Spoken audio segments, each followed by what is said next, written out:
Merely 3 days into our time together, she suggested we stop texting each other privately. The days that followed felt long for me, believing I could handle it no matter how difficult, and she could too. In the future, our story will fade into obscurity, but both of us know for certain that love continues to grow within us each day, from both sides, isn't that right?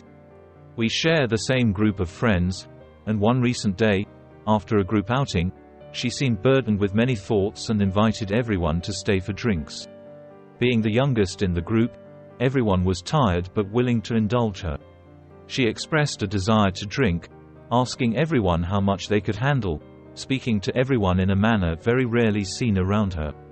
At 10 p.m., when the alcohol ran out, the group decided to head home. As we stood up to leave the bar, I noticed she was truly intoxicated. She managed to stay composed, refusing to let anyone else pay the bill, then suddenly rushed to the restroom to vomit. The group assigned me to take her home.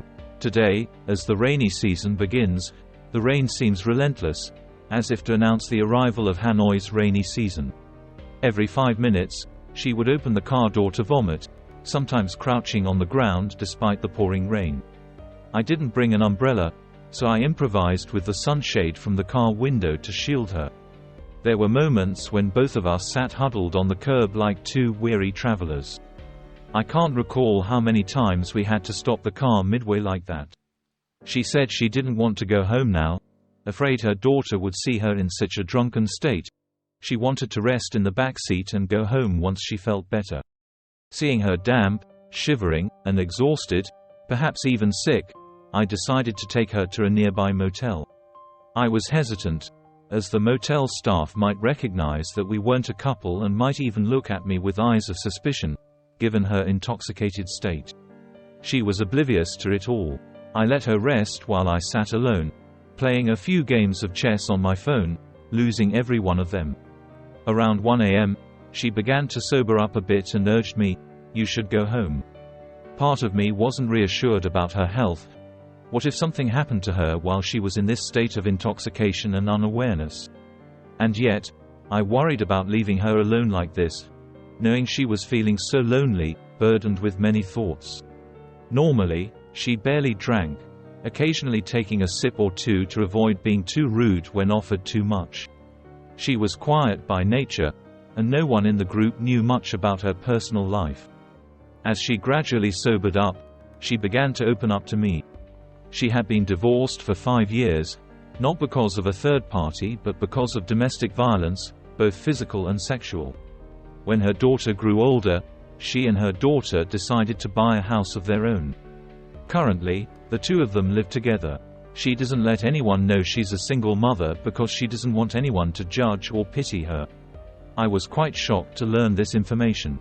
Then she talked about childhood memories, attending school far from home, the struggles of starting a career, the shared joys and sorrows of her and her daughter's lives. After sharing these stories, it was 3 in the morning, and she urged me again, "You should go home. We've been together for a year. Among our group of friends, she and I are the closest. She always expresses admiration and respect for me in every aspect. I see her as very genuine, sometimes too gentle, almost like she invites bullying. In everything, she often takes the brunt of it herself. People often tease us, but we both shrug it off, jokingly saying, 'We'll report back when we have results.' Perhaps both of us cherish each other more than usual. We always maintain a distance, never holding hands or touching each other unnecessarily. I have a family and 3 children, always believing I love my family more than anything else in the world. She also knows a little about my past through some previous conversations. About a month ago, coming back late from a karaoke night with friends, I drove her home on her motorbike. Along the way, I felt something wasn't right, suddenly stopped and turned back, only to find her quietly crying. At that moment, I immediately erased the boundaries that had existed for so long, embracing her tightly in the middle of the empty street. That time, she said she didn't have a happy family, just living alone with her daughter. The song I sang for her made her sad. Since then, my feelings for her have grown, gradually and steadily. On the night she got drunk, She and I spent the whole day with our group of friends. Sitting beside her, watching her sleep from exhaustion, I didn't dare to lean her head on my shoulder. Both of us only had our elbows touching, feeling oddly happy. I knew it because during the journey, neither of us withdrew our hands, even when the car swayed or we had to talk to someone else or pick something up. Our elbows always lightly touched each other, never leaving each other's side, even by a single centimeter. By nightfall, the stories she shared for the first time had overwhelmed my heart and shattered all the self-imposed limits. I held her close for a long time, not wanting to leave. I wanted to stay because I was happy being with her at that moment, because her personality from childhood until now is truly adorable and admirable beyond what I had imagined. Once again, she urged me, "You should go home."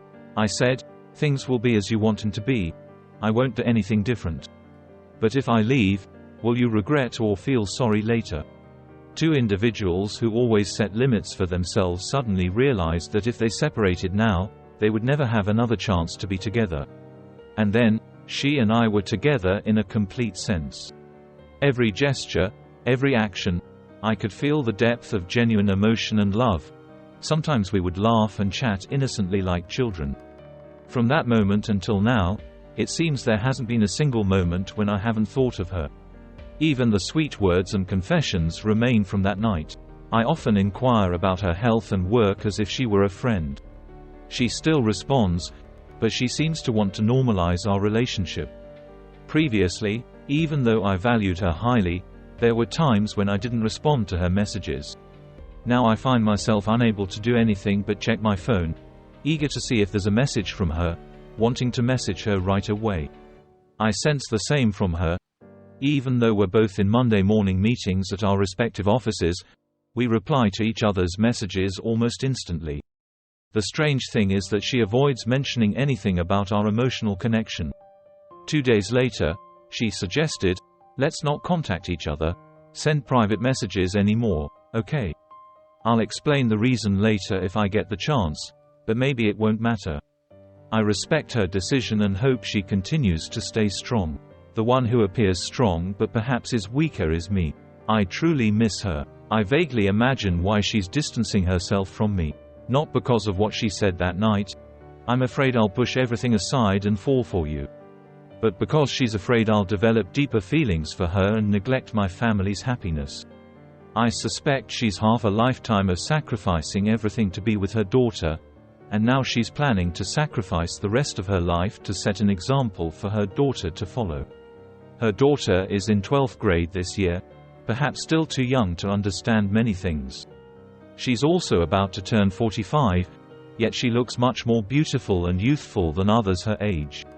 I said, "I always support your decision, stay strong. Everything will be as you wish."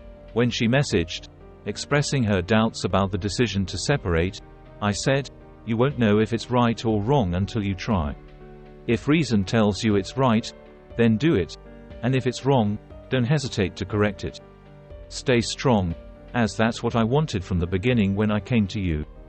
In my mind, she is now like a brilliant star, radiant and gentle, but a star that suddenly flickers and hides in the obscure, vast space where I can't find it. Will she live quietly as she always has, without needing anyone to know about her? How many times will a man like me pass by her in her life? How many times will she shine brightly like that one night? If, by chance, she reads these heartfelt words, I'd be very happy. Happy that even when we can't contact each other, I can still share my thoughts with her. I've never said I love her, of course, I have no right to say that. But, I love her.